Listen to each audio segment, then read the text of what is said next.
사랑이 끝난 자리에 남은 것은 집착과 증오, 그리고 차가운 칼날이었습니다.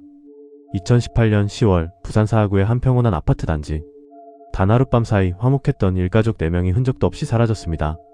범인은 피해 가족들이 한때 사위라고 부르며 아꼈던 남성이었습니다. 자신을 떠난 연인에게 복수하기 위해 그녀의 부모와 80대 할머니까지 차례로 사냥하고 마지막까지 그녀를 잔인하게 고문하며 살해한 괴물. 오늘은 이별의 슬픔을 피해 학살로 바꾼 부산 사하구 일가족 살인사건의 전말을 낱낱이 파헤쳐봅니다. 17시간 동안 시신들과 함께 머물며 악마의 시간을 보낸 한 남자의 잔혹한 기록입니다. 2018년 10월 25일 밤 10시 30분 부산 사하구 장림동의 한 아파트 앞 84세 박할머니의 셋째 사위 A씨는 초조하게 현관문을 두드렸습니다. 이틀 뒤 열릴 광안리 불꽃축제를 장모님과 함께 보기로 약속했기에 모시러 왔지만 아침부터 수십 통의 전화를 해도 처가 식구 누구도 받지 않았기 때문입니다. 불 꺼진 집안, 인터폰 소리만 공허하게 울릴 뿐 아무런 인기척이 없었습니다. 불길한 예감에 경찰과 함께 열쇠공을 불러 강제로 문을 연 순간 집안을 가득 채운 비린피 냄새가 코끝을 찔렀습니다. 거실 불을 켜자마자 눈에 들어온 것은 처참하게 널브러진 조카 조씨의 시신이었습니다. 그녀는 피범벅이 된 채 거실 한복판에 방치되어 있었습니다. 하지만 비극은 시작에 불과했습니다. 화장실 문을 열자 더 끔찍한 광경이 펼쳐졌습니다.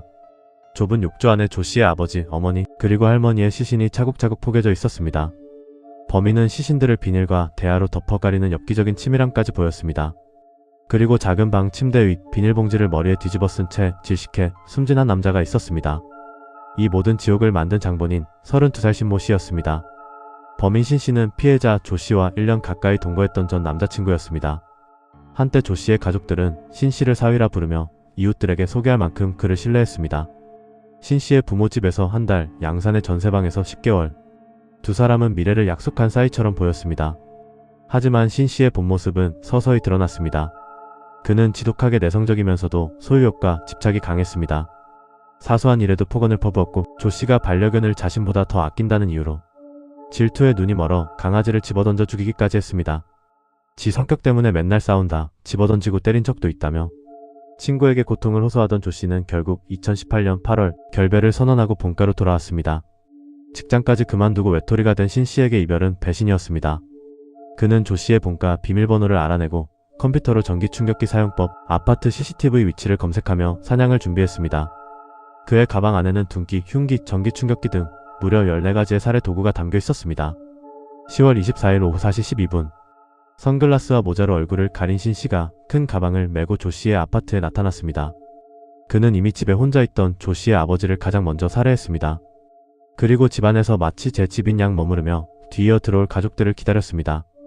오후 5시 52분 할머니 퀴가, 6시 43분 어머니 퀴가.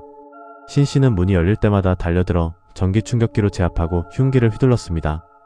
평생을 성실히 살아온 노부부와 고비를 넘기며 살아온 80대 노모는 그렇게 영문도 모른 채 싸늘한 주검이 되어 욕조에 쌓였습니다.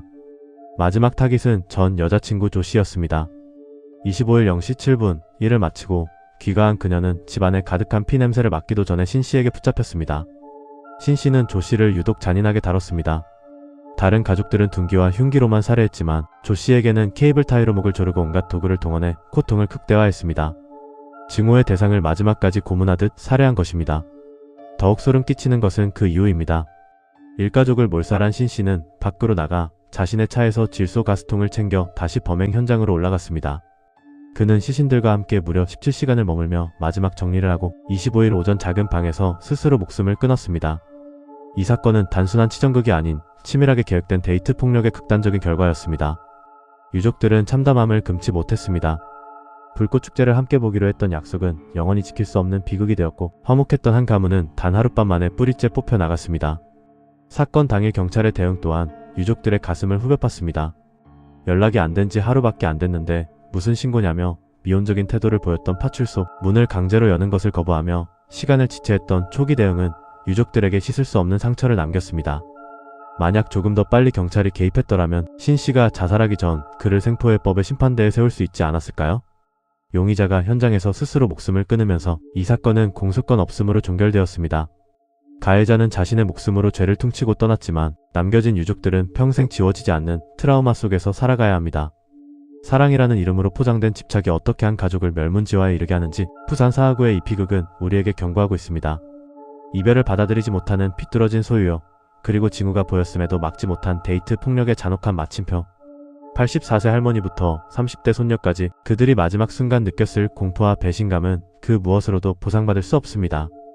우리가 이 잔혹한 사건을 기억해야 하는 이유는 지금 이 순간에도 어딘가에서 사랑이라는 가면을 쓴 괴물이 누군가의 비밀번호를 노리고 있을지 모르기 때문입니다. 톡톡 그날 이후 여기까지입니다.